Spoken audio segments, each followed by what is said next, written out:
Hey. I was thinking, and so I wanted to come on here and share my thoughts with you.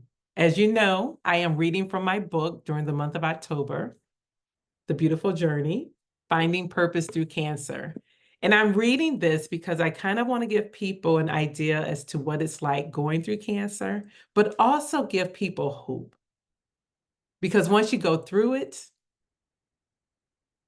there's something beautiful on the other side. So as I was thinking about what I wanted to talk about today, and I'm trying to go in chronological order. I'm not going to share the entire book, of course, and the entire journey, but I want to just pick some things that I think would be helpful. But when I was going through the book today, I kind of got a little emotional because it took me back to that time. When I read the blogs, I felt how I was feeling back then, and it wasn't a good feeling. I remember I was just so overwhelmed. It seemed like it took forever for anything to move. I was diagnosed on the 8th, and my first appointment, which was an MRI, it wasn't even with the doctor, wasn't for a couple of weeks. So I want to share that with you. But, when I was thinking about this book and how I ended up writing this book in the first place, when I was going through my journey, I decided to blog. I talked about this before, and I did it because I didn't want every conversation to be about cancer. So if people wanted to know what was going on, they could read the blog. And I remember someone said to me, "You should write a book." Now, I didn't think I was that great of a writer. I mean, I was blogging every day, and I can tell that I got better as the days went on and the more entries that I did. But I had this little voice inside of me saying, "You're not a writer." And that voice came from a professor of mine. I remember when I started college, I was taking English 101. It was day one. And my professor asked me to stay after class. And he said, "I saw that you went to a public school, and I think you should take remedial English first." I said, "Excuse me?" Like, we hadn't even done an assignment. Like, he knew nothing about me. And he said, "You went to a public school, Cleveland Public School, and I think it would be beneficial." Now, I am strong in math and science. You can't touch me there. English was not my strength, but I knew enough that I did well in it. I may not have been as read as I am now, but I was not taking remedial English. That was 4 credits that would have had to be paid for, that I didn't need, that wasn't going to count for anything. So I didn't take it. I stayed in this class. But that voice came back to me when someone said, "You should write a book," because I never thought of myself as a writer, especially after that. But here I am with 4 books now. So there's that. But yeah, that is, one of the reasons that I felt it was necessary for me to at least give it a thought. The seed was planted when that person said that to me. And what really made me decide to write a book is one day I was reading in the book of Luke, and there was this passage where Jesus was talking to Peter, and he told him that the devil wishes to sift him as wheat. He wanted to have his way with him. But then Jesus said something else. He said, "But I have prayed for you that you don't lose your faith. And when you get through whatever it is you go through, go back and strengthen your brothers and sisters." And I was like, you know what? That's what I need to do. That is what my responsibility is. I talked before a couple of days ago about the nurse when I was diagnosed who walked up to me and said, "Now you have the responsibility of being a survivor." And I didn't know what that meant at that time. I literally had to go through cancer and come out on the other side before I could even see clear enough to see that my responsibility was to help other people as they go through their journey, whether it's through cancer or if it's through any other adversity. And so I decided, a book is a great way to get my message, my story out there to the masses. Of course, I can get on a stage and speak to people, but why not have it in print too? So that's one of the reasons why I decided to write the book. And I decided to write based on the blogs because it was all there.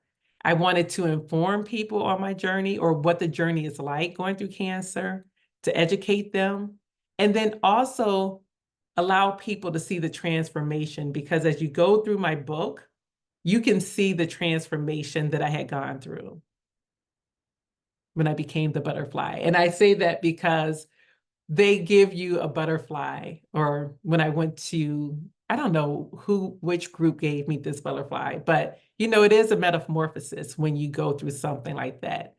You are not going to come out of it the same. And so I felt myself transforming. And with that transformation, I felt that it would be best for me to share that with other people too. So that's how this book came along. And that's what the book is about. But I just want to share some of the blog posts that I had written during that time. This one was Tuesday, October 20th. So 12 days after I was diagnosed. So here I am, almost 2 weeks since my diagnosis, and I'm anxiously waiting to find out more about my next steps. I'm ready to begin the journey to becoming cancer-free. I still don't know anything about my cancer yet. I haven't been told any information about the type of cancer, the size of the tumor, the aggressiveness of the tumor, nor the staging of the tumor. Tomorrow, I will have my first appointment since the diagnosis. I'm scheduled to get an MRI to see if the cancer has spread anywhere else. It's been very difficult not knowing anything. However, I won't get those results until next week when I meet with the surgeon. But the results will help determine what my next steps would be. I was just happy something was happening. I was ready to begin the process so that I can get this thing over, right? In order to finish it, I had to start. And I was very anxious and nervous about the unknown. But I'm grateful because I had peace somehow. Well, we know how. That was nothing but God. I was at peace.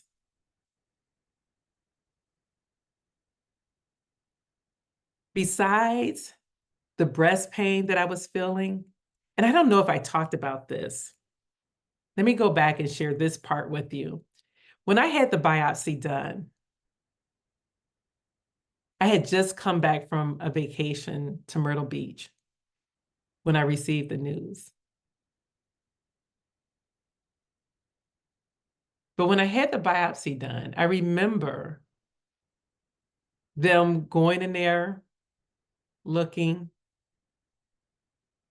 and a nurse came and started rubbing my shoulder and my arms and my hands. And she said, if it is breast cancer, it's curable. And I'm like, what do you mean if? Like, I went into that meeting or that appointment not thinking that there was a possibility for me to have breast cancer.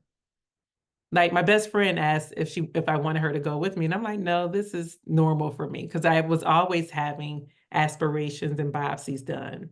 But I guess they were able to tell just from seeing on their machine that it actually was cancer, but they couldn't say it yet until the testing was done.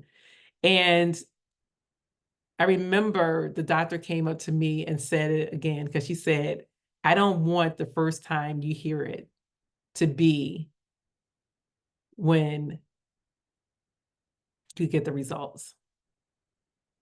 So when I left that appointment, I pulled over in my car, called Jackie, and was boo-hooing the entire time. Like, what are they talking about? But, that was that. So fast forward to the day I had the MRI, it was welcome, because now I will at least know something. I would know if it spread or not. And that would give information to the physicians, the breast surgeon, as well as the plastic surgeon and the oncologist, as to what my steps were going to be. And so, I'm grateful, because at the time, I knew that I wasn't in this by myself. I had my family and my friends who were also going through this with me, and they were amazing. They were a great support during this time. I share one of my favorite Psalm 23. It's my grandmother's favorite in the Bible. And so I share that as well. The Lord is my shepherd, I shall not want. When I went to get the MRI, all I kept doing is shaking my head, like, this is so crazy to me. I could not believe that this was my life. It just seemed so surreal. When they put that IV in my arm, I just started crying. Like, this just got real. I mean, it's been real, right? But it really was getting real at that moment.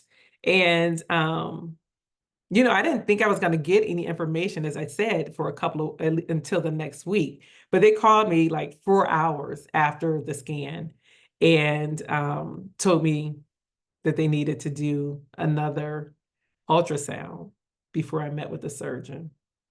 I didn't know what that meant. I was just praying that it was nothing serious, but I figured it had to be something. The one good news is that they only saw cancer on one side of one breast, I should say. So it was on the right side and not the left, but my nerves were a mess. So yeah, I'm just looking through this to see, because it was easy to forget I had cancer until I thought about it, right? Or until the pain. I actually had pain, which is one of the reasons that I was, trying to figure out what was going on. I had a midwife. Instead of having a GYN doctor, I had a midwife that I would go to, and she was the one who actually felt it initially. I felt the pain, but she felt the lump. And so she was the one who referred me to the breast center so that I could get it checked out a little bit more. But again, I still wasn't thinking it would be cancer. So, one of the things that I know, I didn't fit the profile of someone who would get breast cancer. I was young-ish, healthy, fit, and I didn't have a lot of breast tissue. My family, they're all heavy-chested. I was the only one who didn't have it. So, like, what's the odds of me ending up with breast cancer when I didn't have that much tissue anyway? But, cancer it doesn't discriminate. Everyone is at risk for it, even men. So, the thing to do is to make sure that you do what's necessary. I remember I used to do the Race for the Cure. I started it just as a volunteer, supporting other people who've gone through the journey. Then I did it for my grandmother when she was diagnosed with breast cancer. And then the next thing you know, I'm doing it for myself. Like, just so crazy. But I do want to just stress with you the importance of early detection when it comes to breast cancer. Like, that is the key to survival. So the things you need to do is to know your boobs. Like, pay attention to any changes you have, anything that may feel different. Like, get your breast examinations and your mammograms done regularly. As I said, check your own boobs every month. Know what your risk is. And also just live a healthier lifestyle, exercise, eat more vegetables, do things that will help you if you do get cancer, because we all have cancer cells inside of us, but it will help us fight that battle. Now, I'm not going to go through all of the things that I've written in here. If you want to buy my book, you can definitely do that. But one of the things that I had to laugh at when I was reading today is one of my coworkers came over to bring me a gift, and it was a beautiful, beautiful lavender necklace.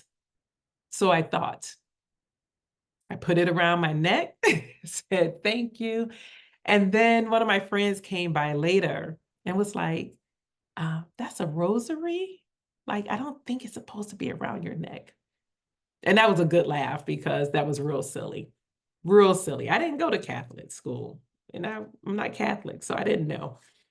But during this time, I also found out one of my friends' daughter, who was 1 year old, was having heart issues, and she had to have open heart surgery. And I remember thinking to myself, like, I know I'm going through my own stuff, but I can't imagine what it's like to have your 1 year old child having to have open heart surgery. So I remember going to the store looking for a card.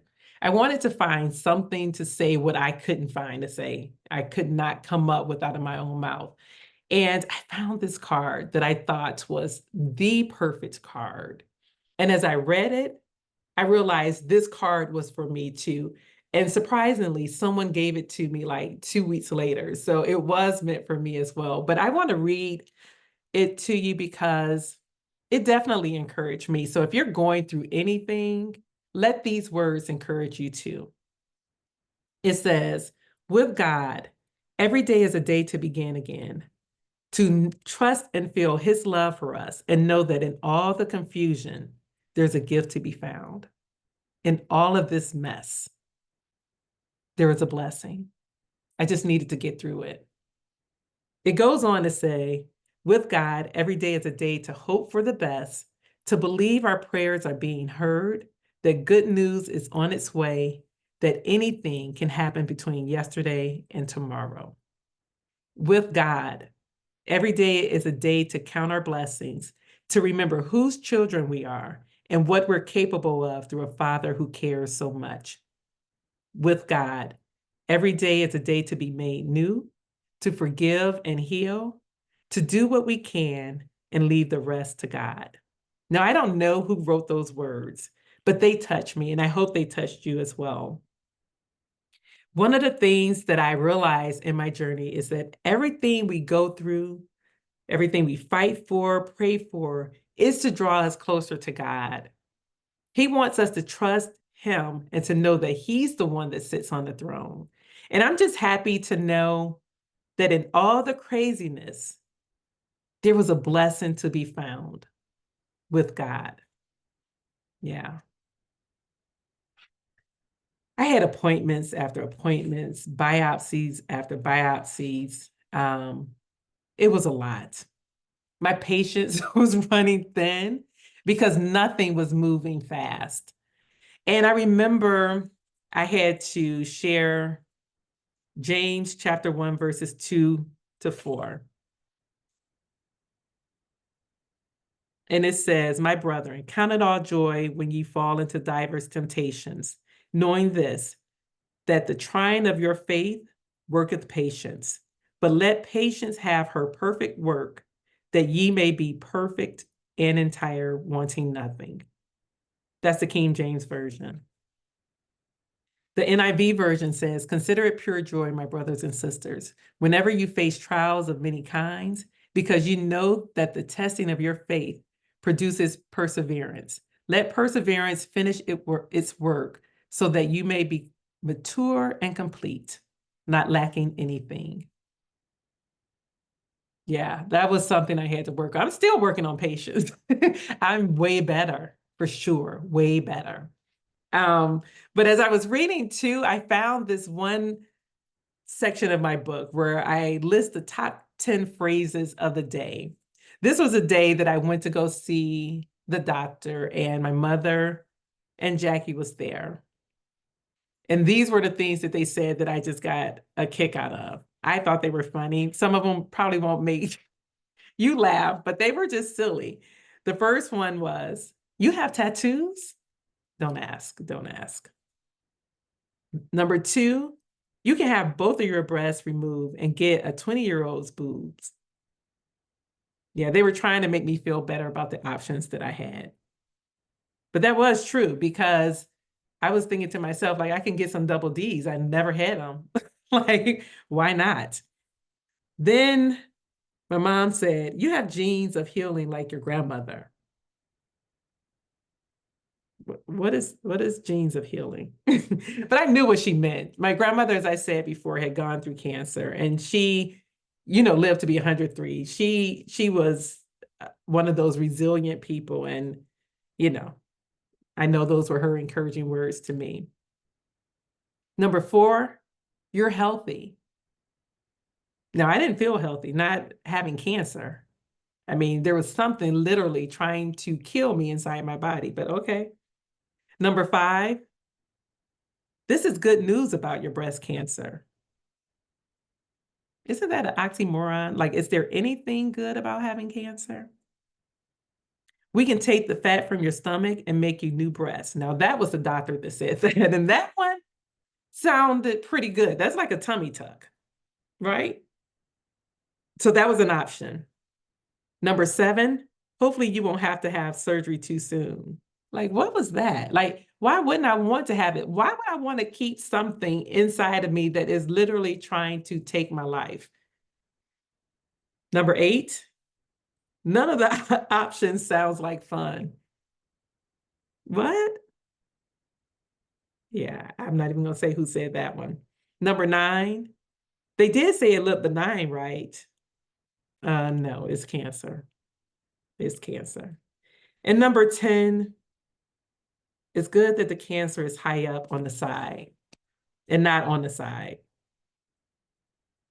Now, I did understand where they were going with that, because if it was on the side of my breast, closer to my lymph nodes, then there's a higher possibility that it could spread. So I guess I understood that part. But I tried to find humor wherever I could as I was going through this. But yeah, so I'm going to leave today with that because this has been long enough already. But I just wanted to share with you, like, the beginning of this. There was a lot. You know, one thing that I did not, I didn't talk about was when I actually had the biopsy.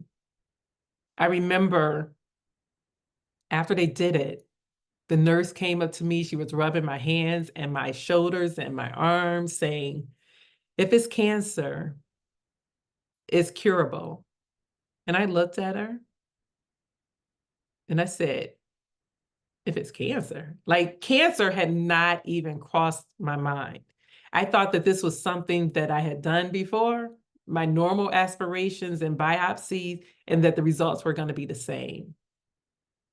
And the doctor made sure she let me hear the word cancer, because she said she didn't want the first time that I hear the word, you have cancer, to be when she called me with the results.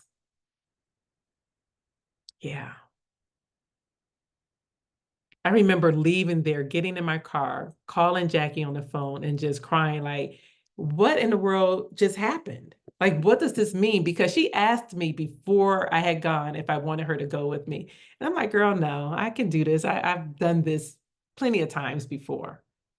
Never did I think it was a possibility, but you just never know. And that's why when I did the video call, Plans Interrupted, that diagnosis changed everything. The plans that I had for my life were totally different. Yeah. Yeah. So I'm going to end on that, but I will be back again soon. Take care. Bye-bye.